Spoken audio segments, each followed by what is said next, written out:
In 1797, a group of naturalists arrived on the northern coast of Scotland, searching for evidence of a phenomenon that had been written about in newspapers and discussed in the salons of Edinburgh. They carried copper instruments in oiled boxes, but found rings of dead fish on the shore and webbed tracks leading from the sea to their tents. What rose from those waves left only madness, drowned men with blissful faces, and a song that still echoes decades later. I was 24 when I accepted the position of field assistant to Dr. Archibald Sinclair of the University of Edinburgh. The morning of our departure from Thurso brought cold air from Pentland Firth, and the wind pressed salty dampness against my face that did not dry even under the August sun. Fog lingered at the base of the cliffs, where the surf beat against the rocks with a dull, steady thud. The air smelled of seaweed and rotten driftwood. Our cart measured about 8 feet from front to back. We carried 3 copper trunks with instruments: a barometer, a thermometer, a brass-cased compass, a German-made telescope, and a set of glass jars for samples. There was also a canvas awning, 6 woolen blankets, a supply of candle wax, flints and tinder in a tin box, 2 barrels of salted herring, a bag of oatcakes, and dried mutton wrapped in cloth. Dr. Sinclair insisted on a leather-bound field journal and 3 bottles of ink. He said that observations without records had no scientific value. Dr. Archibald Sinclair, professor of natural philosophy, sat upright on the front bench of the wagon with a notebook on his knees and a pencil behind his ear, which he adjusted every time the wagon bounced over the bumps in the road. Donald MacLeod, a former whaler with scarred forearms where the skin had been torn to the flesh, drove the team and glanced at the sea with a squint, as if expecting to see a whale spout. Thomas Reed, an illustrator, kept his sketchpad wrapped in oilcloth and smoked a clay pipe that went out in the wind every few minutes. The Reverend Angus Campbell, a Presbyterian minister from Lewis, clutched a Bible in both hands and moved his lips in silent prayer. Callum Fraser, 16, son of a fisherman from Ray, sat on the boxes in the back with his eyes wide open, watching the road that led behind us to the village. We set off at first light, while the fishing boats were still hauled up on the shore, and made our way along the coast westward to Sandside Bay. The road ran along the top of the cliff, where the grass grew low and stiff, and the ground was strewn with flat stones sticking out of the turf. To our left stretched the sea, gray beneath the clouds, with white crests of waves moving in rows toward the shore. To the right, the land sloped down to marshes where heather grew and sparse pine trees stood crooked by the wind. The wagon creaked with every bump, and the copper boxes jingled softly when the wheels hit potholes. By noon, we reached a bend where the road descended to the coastal plain. Here the wind picked up, and MacLeod pulled his hat lower over his forehead. Dr. Sinclair wrote something in his notebook, holding it with one hand and pressing the pages against the wind with the other. Reed tried to sketch the coastline, but his pencil left broken lines on the trembling paper. We passed a peat cutter's camp where dried layers lay stacked in pyramids, and the smell of burnt tar hung in the air even here, several hundred yards away. Callum asked how far it was to the bay. MacLeod replied that we would make it by sunset if the cart didn't break its axle on the descent. The village of Ray appeared before us as the sun was already sinking toward the horizon. Several low stone houses with turf roofs stood along the only street leading to the shore. Smoke rose from the chimneys in thin wisps. We stopped at a well to water the horse. An old woman came out to meet us. She was dressed in a black dress and shawl, and her hair was gathered under a white bonnet.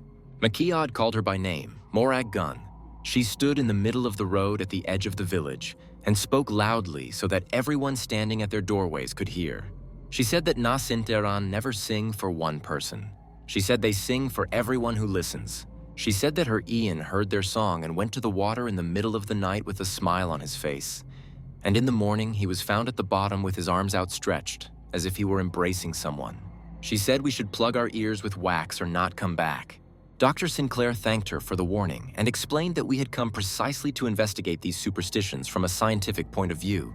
Reverend Campbell added that we had come to dispel pagan delusions with the light of reason and faith. Old Morag looked at us with an expression I couldn't read. Not contempt, not pity, but something in between. Then she turned and walked back to her house. We moved on along the coastal path. The sun had set over the edge of the sea, painting the sky copper, and shadows fell in long streaks across the grass. By the time we reached Sandside Bay, twilight was already gathering. The bay was a wide arc of shore between two rocky headlands. The sand was dark and strewn with stones, and the tide line was marked with seaweed and driftwood. The waves rolled in with a dull roar, and the wind carried spray that settled on our lips with a salty taste. We set up camp on a flat spot above the tide line, where grass grew between the rocks. MacLeod and Callum stretched a canvas awning between two poles that we hammered into the ground with a sledgehammer. Reed gathered firewood. I helped Dr. Sinclair arrange the instruments in the order he specified. The barometer on a flat rock, the thermometer suspended from the pole of the canopy, the notebook and ink in a copper chest protected from moisture. We ate dried mutton and oatcakes, washing them down with cold water from a flask.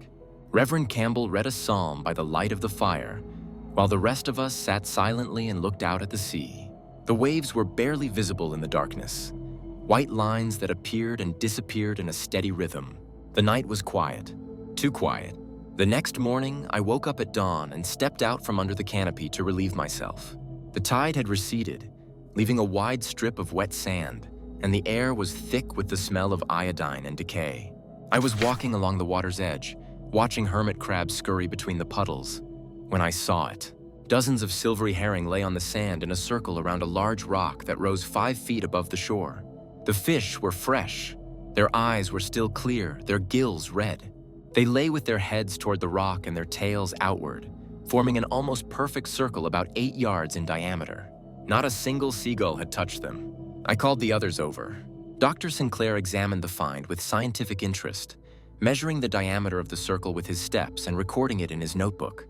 He said it could be the result of unusual currents or the behavior of the school during a storm. Reed began to sketch the layout. MacLeod said nothing, just stared at the rock with narrowed eyes. Reverend Campbell said it was an offering to pagan spirits. Callum took a few steps back from the circle. We returned to camp and had breakfast of dried herring and oatmeal porridge, which I cooked over the fire in a copper pot. The day was changeable and cloudy, with gusts of wind blowing in from the Atlantic. Dr. Sinclair ordered me to make observations every 2 hours, to record the barometer and thermometer readings, the wind direction, and the sea conditions. Reed went along the shore to sketch the rock formations. MacLeod and Callum went to check the fishing nets that the locals had left among the rocks. I sat under a canopy with my notebook on my lap and wrote. The air was humid and the ink dried slowly. Around noon, fog rolled in from the sea without warning. At first, it was a thin haze on the horizon, then a gray wall moving toward the shore at an alarming speed. In a few minutes, visibility dropped to 20 yards. The sound of the waves became muffled and distant, as if coming through thick fabric. Reed returned from his walk earlier than expected. He said he had found something strange in the tidal cave at the Western Cape. Dr. Sinclair decided that we should examine the find together, and the 3 of us set off, leaving Callum and Reverend Campbell at camp. The cave was about half a mile away along the shore. The entrance was a narrow crevice between 2 boulders, wide enough to squeeze through sideways. Inside, the ceiling rose to 10 feet, and the floor was covered with wet sand and sharp rocks. The light was dim, so I lit the lantern I had brought with me. What we found there left Dr. Sinclair speechless for a long time. 2 fishermen lay on the sand at the far wall of the cave, entwined in an embrace. Their bodies were swollen with water, their skin white and wrinkled, but their faces retained a strange expression. Not horror, not pain, but something close to bliss. Their eyes were open and staring into space. Their mouths were slightly open, as if they were singing or sighing. Their arms were wrapped around each other so tightly that their fingers had left indentations in the skin. The water in their lungs was visible from their swollen chests. The smell of decay had not yet begun. They had drowned recently, perhaps a week ago. MacLeod said he recognized one of them. Ian McKay from the neighboring village of Melvick, who had disappeared with his partner 9 days ago. Dr. Sinclair examined the bodies without touching them and recorded his observations.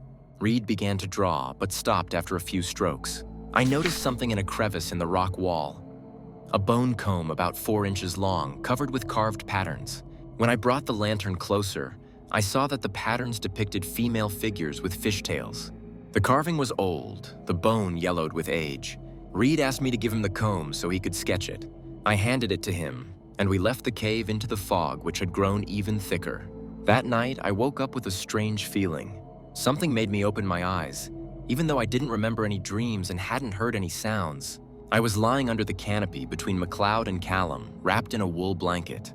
The fire had almost gone out, leaving only smoldering embers.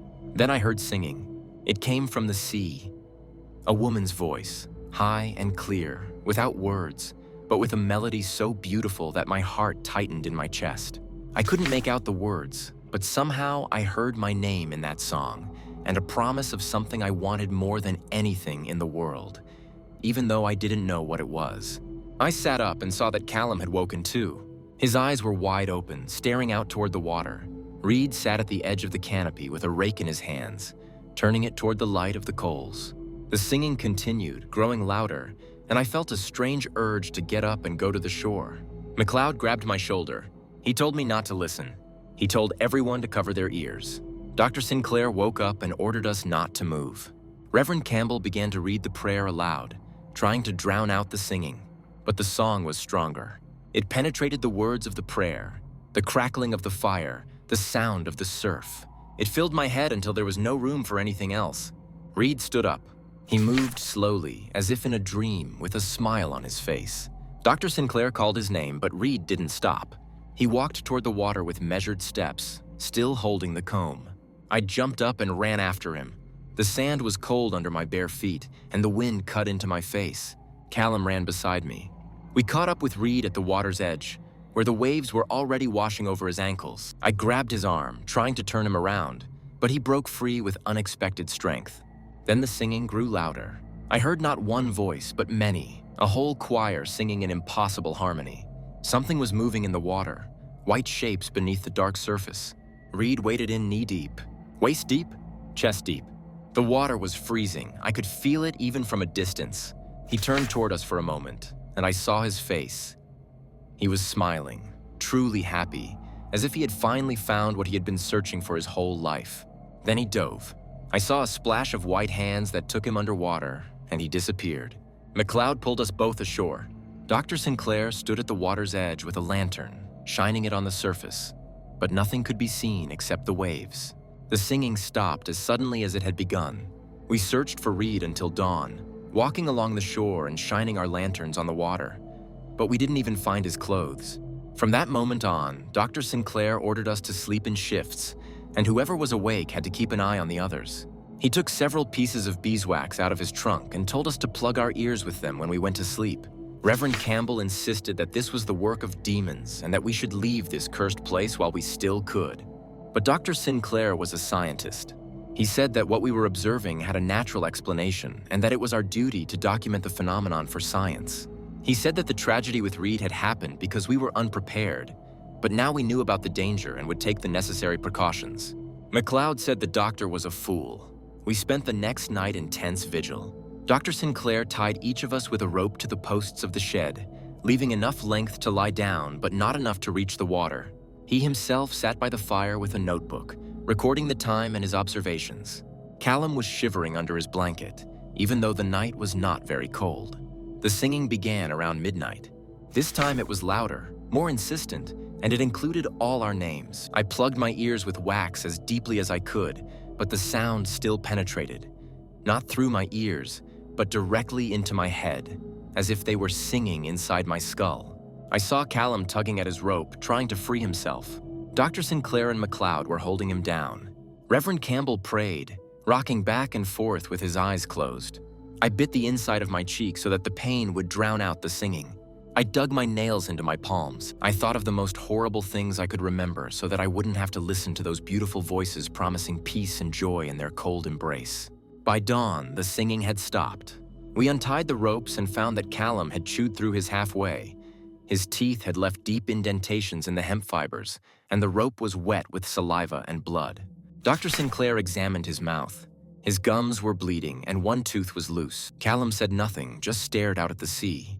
We ate breakfast in silence. The oatmeal was tasteless, but I forced myself to eat it. MacLeod checked all the ropes and knots, doubling the fastenings. Reverend Campbell began talking about leaving again, but Dr. Sinclair was adamant. We would stay one more night for final observations. The day passed in heavy anticipation. I kept notes in my diary, but my hand was shaking and the ink was crooked. Reed sketched the horizon over and over again, the same line of sea, as if trying to find the answer in it. MacLeod cleaned his musket. even though he had already done so in the morning. Towards evening, I walked along the shore and found prints in the wet sand. They led from the water to our camp and back again, several pairs of different sizes. They were palm prints, but the fingers were webbed, and the nails left deep scratches in the sand. I called Dr. Sinclair. He measured the prints and sketched them in his notebook. The width of the palm was about 5 inches, the length of the fingers 8. The webbing was visible in the prints between the phalanges. MacLeod said that these tracks had passed by his head while he was sleeping. He said he woke up from the smell but did not move, pretending to be asleep, and felt something leaning over him and breathing on his face. Reverend Campbell announced that we must leave this place immediately. Dr. Sinclair agreed, after one more night of observation. That night, we not only tied ourselves down, but also tied the ropes together so that no one could move unless the others stopped them. We plugged our ears with wax and dirt. Dr. Sinclair ordered MacLeod and me to sing songs, any songs, to drown out the singing if it started. Callum disappeared around 2 in the morning. I didn't hear him leave. I was singing an old ballad about King Arthur, trying not to listen to that sweet voice calling my name. When I turned around, Callum was already standing at the water's edge. The rope lay on the sand in front of him, chewed through. MacLeod and I rushed to him, but it was too late. He walked into the water with the same blissful smile Reed had, and dove in without hesitation. White hands took him, and the water closed over his head. We found his body 2 days later, washed up on the rocks at the eastern point. His face still wore an expression of ecstasy. His arms spread as if he were still embracing something. His lungs were full of seawater. Dr. Sinclair checked by pressing on his chest, and water gushed from his mouth. After that, even Dr. Sinclair was ready to leave the bay. But MacLeod said he knew where they nested. He said he had heard about Clochna from his grandfather, a rock jutting out into the sea where mermaids sang at full moon. Dr. Sinclair wanted to see it with his own eyes. He said that scientific observation of the creature in its natural environment would give us irrefutable evidence. Reverend Campbell said it was madness. But I saw in the doctor's eyes the same obsession that Reed and Callum had before they went into the water. We waited for low tide. Clochna was about half a mile from the shore, and at low water, a narrow ridge of rock led to it, exposed for 2 hours every day. MacLeod said we had to be very careful. If the tide caught us on the rock, there would be no way back. We walked along the ridge as the moon rose above the horizon. The rocks were slippery with seaweed, and waves crashed on both sides, spraying us with water. I carried the lantern. Dr. Sinclair carried his notebook, wrapped in oilcloth. MacLeod carried a musket. Reverend Campbell carried a cross. The rock rose 20 feet out of the sea, with a flat top where a shallow pool had formed. We scrambled up the slope, clinging to crevices, and reached the top when the moon was already high. The pool was about 10 feet in diameter and filled with seawater up to our knees. The bottom was covered with seaweed and shells. At the far end, a dark crevice led downwards. And here we heard singing. It came from the crevice. Not one voice, but several, in that impossible harmony that chilled us to the bone. This time, I didn't cover my ears. I wanted to hear. I had to hear. The forms rose from the water of the pool. First one, then 2 more. They were beautiful and terrifying at the same time. The one closest to us had the torso of a woman with full breasts and a narrow waist, but her ribs protruded through her translucent skin. Her tail was covered not with scales, but with something like nail plates, each the size of a coin, and they moved independently of each other. The skin was white, almost blue, mottled with patterns that, upon closer inspection, turned out to be scars. The arms were thin and long, the fingers twice as long as human fingers, with webbing and claws at the ends. The eyes were huge, black, without whites, like a seal's, but with a spark of understanding that did not belong to an animal. The face was the most frightening thing. It was beautiful, truly beautiful. But the features floated and changed as if she were trying on masks. I saw Reed's face for a moment, his smile, his eyes, then the face changed again. She sang, looking straight at me, and reached out her hands.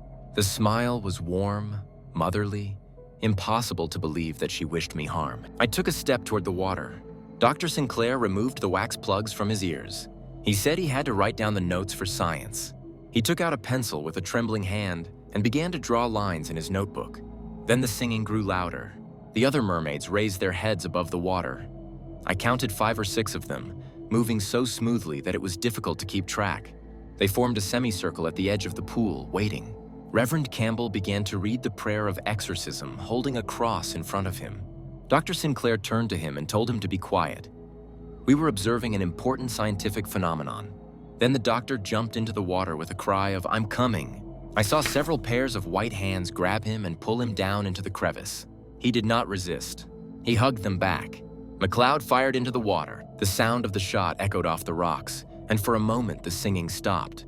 But then it resumed, louder than before, and I saw MacLeod drop his musket and take a step toward the edge of the pool. I grabbed him. We wrestled on the slippery rocks, and I shouted his name, trying to drown out the singing. Reverend Campbell helped me, but MacLeod was stronger than both of us. Then he stopped. He stared into the water with an expression I will never forget. Not desire, not fear, but recognition. He whispered a name. Morven. I looked into the water and saw a face floating near the surface. A young woman with seaweed-colored hair. She was singing, reaching out to MacLeod. He said she was his sister. He said she had drowned 20 years ago. He said he had to go with her. I dragged him away with a strength I didn't know I had. Reverend Campbell shouted prayers. We climbed down the cliff, and MacLeod wept and called his sister's name. A surprise awaited us below. The tide had already begun to rise. The water was rising over the stone ridge, cutting off the path to the shore. MacLeod said there was another way, a cave under the rock that led to the shore, but the entrance was only open at low tide. We found the entrance, a dark crevice at the base of Cloch na Megdian, half filled with water.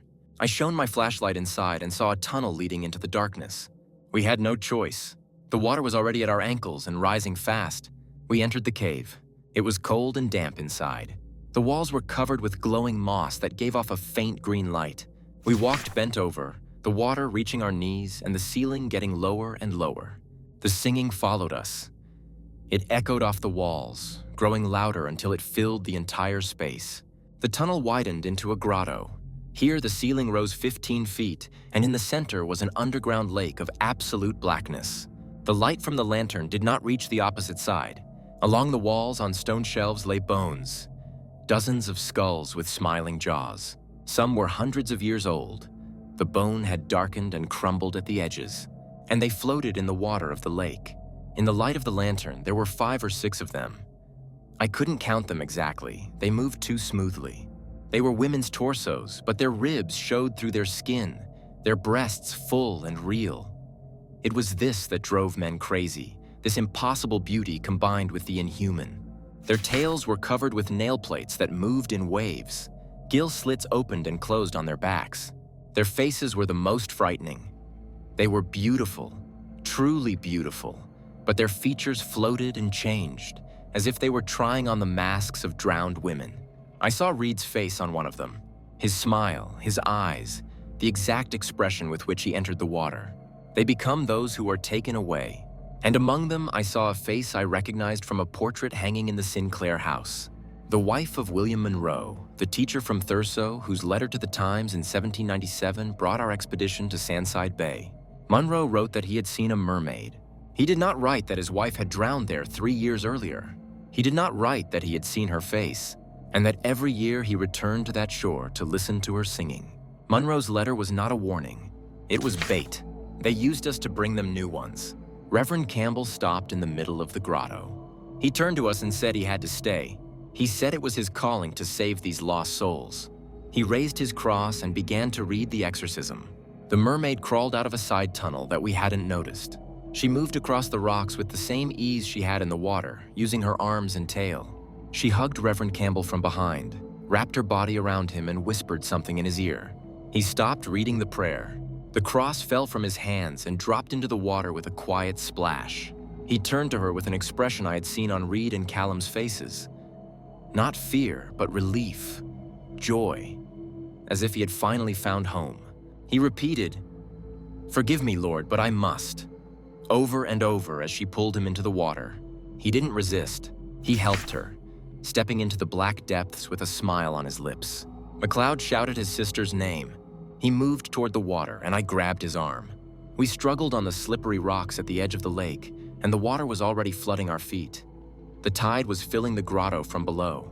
I saw the exit, a narrow passage on the opposite side where faint daylight shone. I dragged MacLeod behind me, shouting to drown out the singing.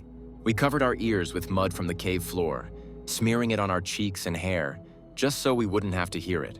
The water was rising. It was ankle deep, knee deep, waist deep. The passage was only 20 feet away, but it seemed like miles separated us from it. White forms glided in the water around us, forming a circle. They didn't touch us, just sang, waiting for us to stop resisting. We reached the passage when the water was chest deep. The tunnel was narrow, barely wide enough for our shoulders, and we squeezed through, scraping our skin on the rocks. The water pushed us from behind, rising higher and higher. I heard splashes behind me. They were following. The light ahead grew brighter. I pushed McLeod forward and climbed out after him, the water already flooding my mouth. We rolled onto the shore of Sandside Bay in the morning light, gasping and coughing. Behind us, a chorus of voices sang our names. McLeod shouted the name of his sister, whom he recognized among the singers. I dragged him by the hand, and we ran without looking back until we reached the village of Ray. We didn't stop in Ray. We took the cart and horse we had left behind and drove away from the coast into the interior, where the sea was only a word, not a reality. We drove all day and all night, stopping only to water the horse. McLeod did not speak. He sat on the cart bench and stared straight ahead with unseeing eyes. When we reached Thurso, he said he had to go back. I did not let him. I tied him up and kept him tied up until we reached Edinburgh. In Edinburgh, I wrote a report for the Royal Society. I described everything: the singing, the tracks, the mermaids, the deaths of 4 members of the expedition. I attached Dr. Sinclair's notebook, which had survived in a waterproof case. I was declared insane. The report was destroyed. The official version was that the expedition had perished in a storm, and I was the sole survivor, traumatized by the events. The notebook was returned to me with a note saying that it was only of interest for illustrating pathological states of mind. McLeod went mad within a year. He was found on the shore of Sandside Bay in the winter of 1798, standing waist-deep in icy water with a smile on his face. He said he heard his sister every night calling him home. When they pulled him out, he screamed and struggled, trying to get back into the water. He was buried in the cemetery in Rhea, but I heard that the grave was found empty in the spring. The earth dug up from the inside. As for me, I am the only one who survived and remained sane. I moved to London, as far away from the sea as possible. I married a kind woman, but I couldn't touch her when she sang. Any melody brought me back to that night. Every night I wake up from my own screams and check if the windows are closed, even though I know there's no hiding from the singing. I am 67 years old as I write these lines. I have not seen the sea since 1797. I do not go closer than a mile to the Thames. I avoid any body of water larger than a puddle. But every night I hear the singing,